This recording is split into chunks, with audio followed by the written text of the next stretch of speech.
Slovenija ima na področju gradnje hidroelektrarn zelo ambiciozne načrte, saj brez izgradnje hidroelektrarn na Savi, na spodnji Savi in na srednji Savi ne bomo dosegli evropsko postavljenih ciljev, to je 25% delež iz obnovljivih virov energije do leta 2020.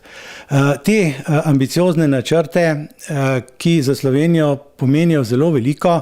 zaradi tega, ker 90% opreme, storitev, del lahko zagotovimo z domačim znanjem, z domačo stroko, so seveda te investicije ogrožene zaradi novih zahtev po širitvi Nature 2000,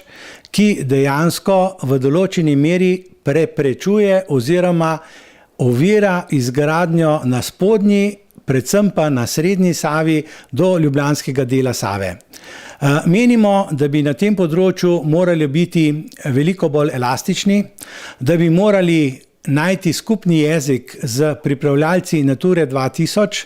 najti možnosti, kako dejansko hidroelektrarne zgraditi tako, kot smo jih planirali. To pomeni seveda, da so hidroelektrarne na Savi zgrajene kot sklenjena veriga,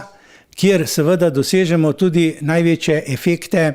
v proizvodnji električne energije, v zanesljivosti preskrbe z električno energijo in seveda tudi ekonomske efekte. Mi se moramo zavedati, da je izgradnja hidroelektrarn na spodnji Savi in pa na srednji Savi